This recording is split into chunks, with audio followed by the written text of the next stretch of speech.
Seini. I'm the Peace Corps Medical Officer.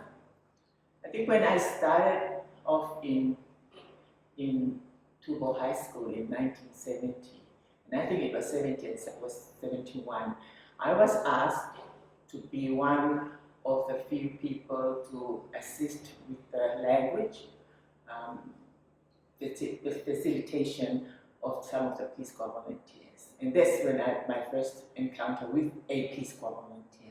And of course, when I started with the Peace Corps organization about three and a half years ago, I think that was a different kind of experience, actually dealing with the volunteers. My name is Tupou Kautoke. I'm the finance specialist, and I joined Peace Corps in 1987 as a cashier trainee, and I left Peace Corps for almost 5 years, and then Peace Corps took me in again back in 1996 up to now, and it's about 29 years of being here with Peace Corps.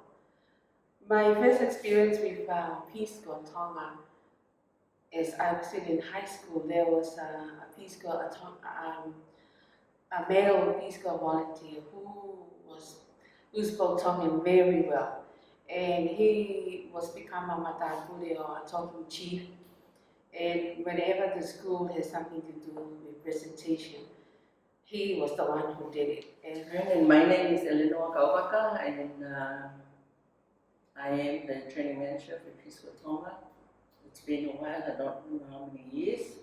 My first experience with Peace Corps, even though I did not know at the time that he was a Peace Corps volunteer, I grew up living next door to this volunteer that I later learned that he was a Peace Corps volunteer. And so I've been around volunteers since I think almost every high school that I went to had volunteers that taught there, especially Tupou High School at the time, back in the early 80s, and we had very few Tongans teaching over there, and most of them were either Peace Corps volunteers, Australian volunteers, or New Zealand volunteers. So I should say that I am who I am today thanks to volunteers who have been very instrumental. Yeah, I think I wish to sort of dig a little bit deeper into my experience with Peace Corps. I've been with the Ministry of Health for Tonga for about 30 odd years.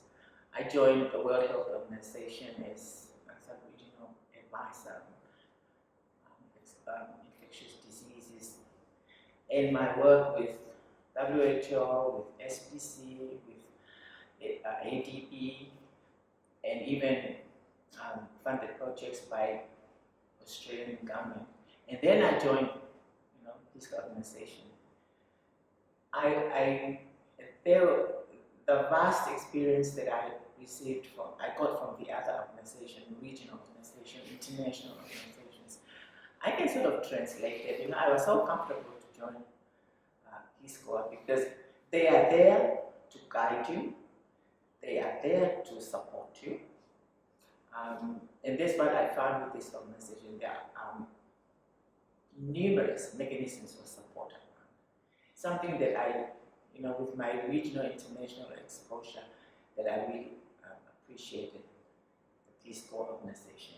And lastly, I must say that when, looking back at the early 70s with the Peace Corps volunteers that I had come into contact with, I was so impressed with the commitment that they had. When I joined Peace Corps, I started to travel overseas on conferences and trainings, and the sense of bonding with Peace Corps family, in other countries, wherever you go, you find a Peace Corps office there, you automatically have the sense of belong to that post or have that global family, Peace Corps family belonging.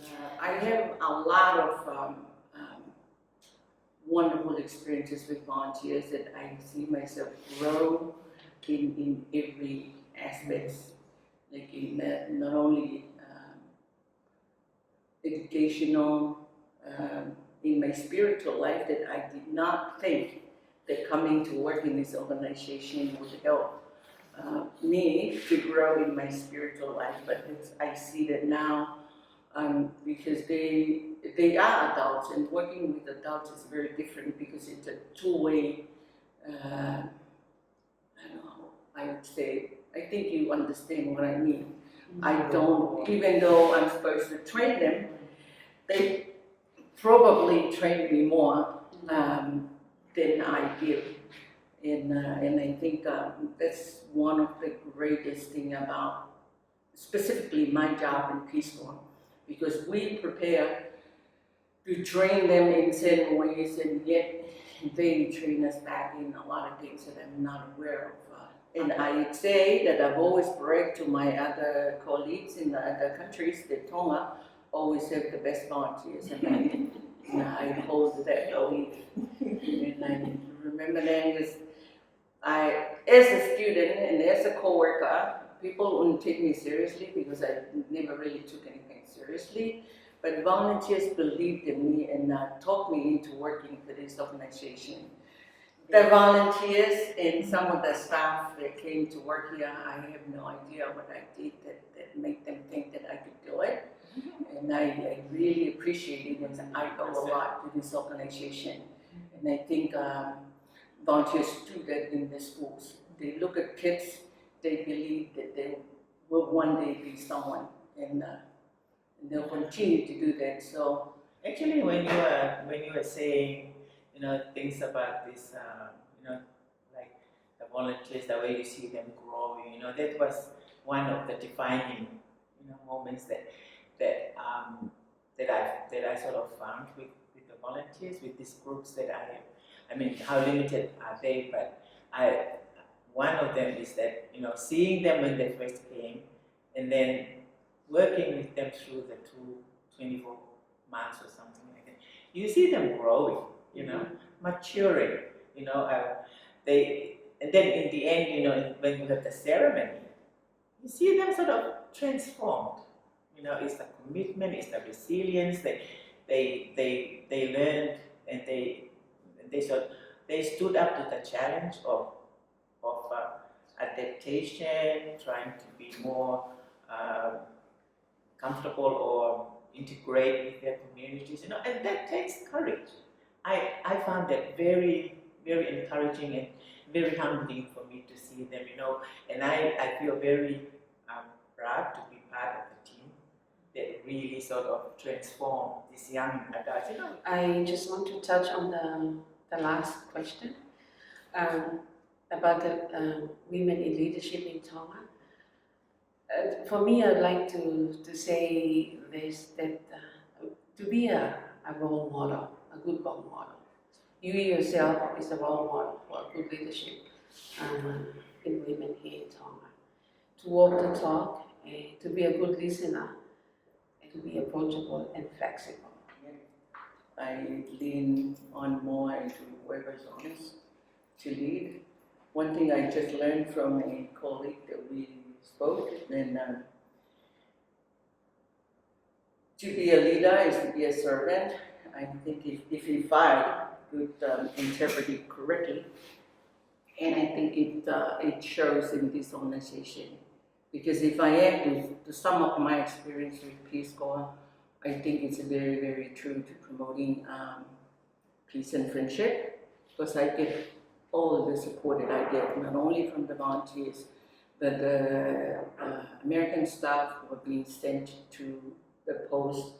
They're the most supportive of all, and I don't recall any time I need anything and I don't get it. So I don't know if they always agree, but I get the support in the end. It's amazing to write to somebody in Africa and ask, can you help me with this session? Or somebody that I have not met face to face.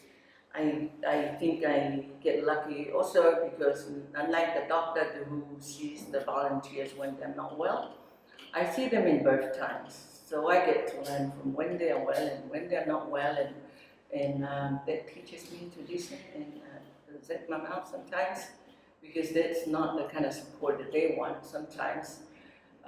If I could just be there and lend a shoulder for them to lean on, that's good enough. And I realized that even though we are staff, we seem to be leaders who take the lead in things. Anybody could be doing the leading sometimes, because everybody gets their up and downs days, and then others could support you. So Yeah, I mean, to me, women in leadership is such a big, challenging topic. Because of some sort of a traditional kind of cultural beliefs that women's place is at home, because of our nurturing nature. I mean, in addition to what these ladies were saying, we don't want equality, we want equity. For us to be considered in that kind of level, and for us to be respected as we are. Because, I mean, honestly, when I came back, you know, there are jobs that are just for men, just like doctors. To come here as, you know, female doctor is more or less like a dream, not come true. But when I came back, it was true. There were lots of little humps that I need to sort of overcome. So for me, women in leadership is something that it's not just for us women to fight on. We need you men, come on board, you know, and we need the community. We need more women in the government. It's women who does it and make it happen. And that's what I think we should be striving to achieve. I'm so proud to say that, speaking of women in leadership, Dr. Seini is the first female doctor in Tonga. And that's a break, you know, that's break the ice. That women are starting to slowly joining in the leadership of this country. Because leadership, it's not just, there are different levels. I mean, even when you are at your own home, you are, you know, you are a leader there, basically, because of the kind of nurturing nature of a woman. But it is, I think it's more on the politics and stuff like that. You know, in those kind of high positions, that I think that's where this issue is sort of coming out more in force. That's how I see it. Not so much on the, even in the communities. You know, you are a leader there if you are, you know, in your own right, as like what one of them saying is set you by examples. There are lesser women in those kind of highfalutin decision making for the country as a whole. Yeah? And I think that's where the push for women's leadership. But if we are looking at other areas in the country, the women are really taking leadership in a whole set of groups or communities or societies. But as I said to the farm system, here in Tonga, I think it's the only country that has the kind of system. If you are my brother, my status is always on the top. I speak for myself. In the Catholic Diocese of Tonga, I became the leader for the whole of St. Vincent de Paul for 6 years. But with that level in the church and the communities, the leaders are taken by women. And I think you can stand up for your right and be the person who we're meant to be, and do not be discouraged because you are a woman. I heard a story told by this Whaifekau that one grandma kept watching her granddaughter saying, oh, I never became the first person in school, I never became. And then this one night she was crying and she said, oh, don't be discouraged. There are millions of stars in the sky and they're all different colors, so you'll be, you know, we cannot always be, we cannot all be kings and queens, but you could be somebody else. You could be the first doctor, you could be the first minister of education, you could be whereby you are meant to be. You cannot do this by yourself. You need to have a good supporting, people. That's how I see it. because when I decided to do medicine, because I went to the hospital and the security chased me out of the hospital, and I said, I'll study and be somebody that I walk in and out here with nobody telling me when to come in and when to go out. That's why I went to do medicine. I just wanted to prove that to myself, and I did this when I was in Queen's Island College. I think I was still in Form 2, I think, or something. I determined that, and I went on with that. So it's something that, there are some things that really sort of pushed you to a decision, not a bad decision. I didn't want to do drugs, but I wanted to prove to myself that I'm gonna study in a way that I walk in and out of this hospital without anybody telling me when to come in and when to go out. And I had that in my mind. I went on. I would have done banking because I was amongst the pioneer staffs of the Bank of Tonga, which is now the BSP. I was given the chance to go and do studies they were looking at the manager of a bank. No, I still wanted to prove what I wanted to prove. So that is something that, be bold to take the good step. Oh,